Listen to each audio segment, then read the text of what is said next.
Hi, my name is Ayanah Moor, and I'm a visual artist, and I use many tools, including painting, drawing, print media, and performance.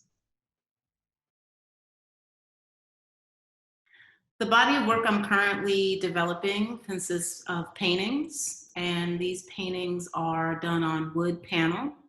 I really like that surface to work on. I'm using acrylic paint, and I'm also collaging on the surface.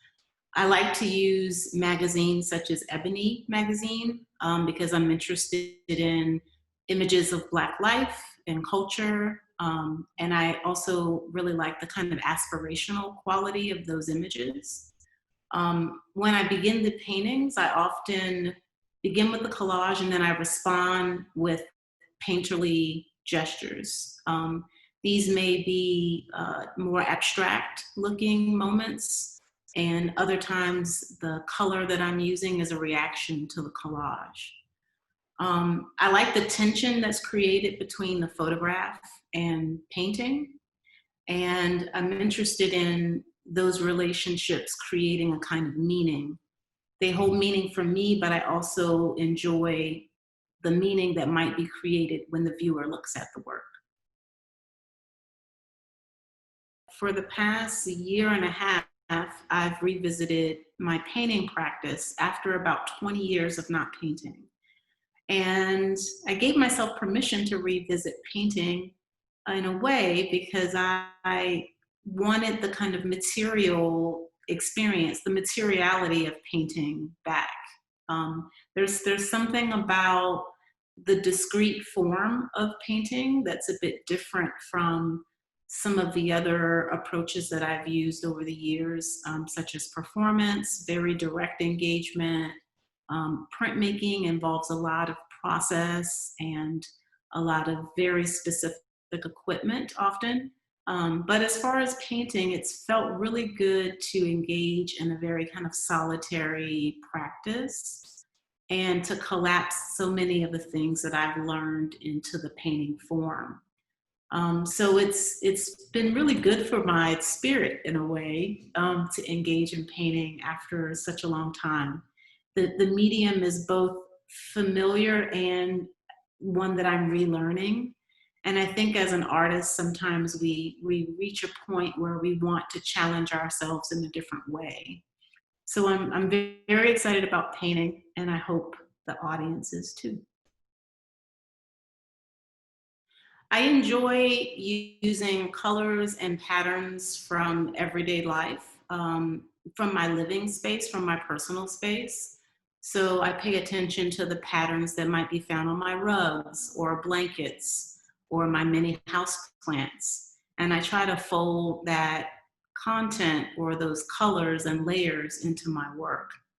So I'm very interested in everyday patterns, and I like to juxtapose those kinds of familiar things to me with everyday images that might be readable to the viewer. So advertising is of interest to me because it's designed to communicate something or express something or sell something. I'm interested in images of Black women because of the ways in which Black women create and invent and impact culture. So I'm very curious about what the viewer does when they see the juxtaposition of these patterns and colors and images of women, often used to maybe promote an idea or to sell a product. Again, I'm interested in the aspirational aspect of these images as well. So what it means to want to have better, or what it means to want to be a part of the middle class, or what it looks like to be an American citizen. So I'm very playful. There's a very intuitive aspect of what I do. I'm drawn to images that are of their time, but also timeless. And so that's a dynamic that I hope the viewer picks up when looking at the work. The images that I'm drawn to, for me, have a very kind of classic American feel. They might be promoting something like Miracle Whip, or they might be an image with a woman in a automobile, because there are great tires on the automobile. There's something about Ebony that is fascinating to me, because it, in a way, positioned itself as the alternative to Life magazine, but with African Americans.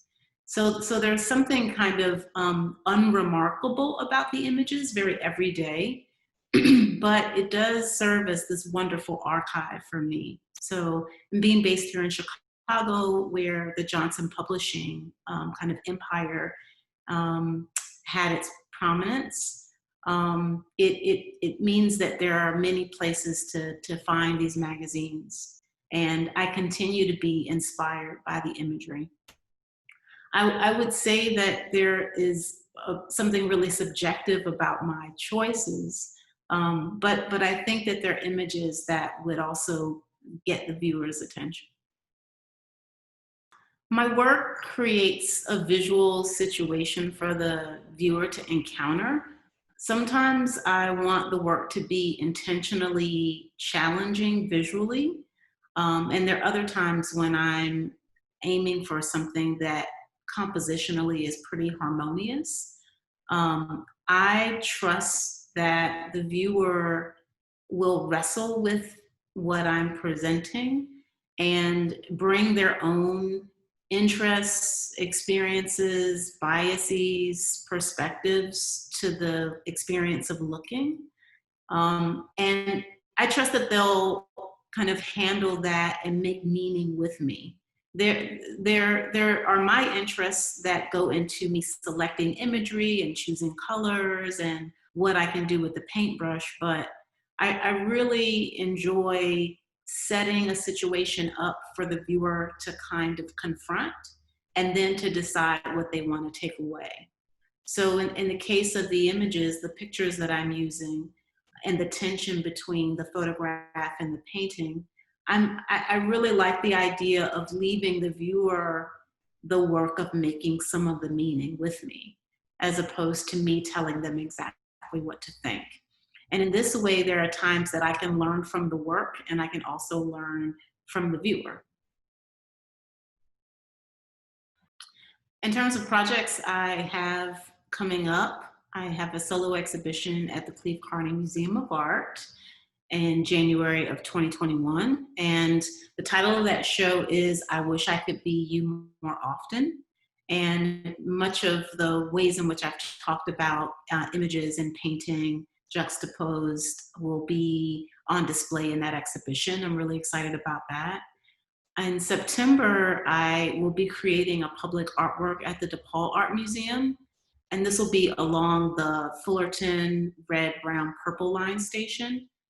So the billboards will be on the side of the DePaul Art Museum and visible from the train. And then in October, I'll be working on a panel called Shaping the Past.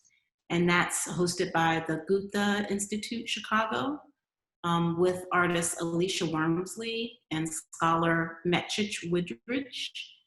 And that is in October. So those are some of the things I have coming up. But I'm really excited about the Cleve Carney Museum exhibition. I haven't had a solo show in a few years. And many of the new paintings that I'm making and work that I'm continuing to make will be in that exhibition.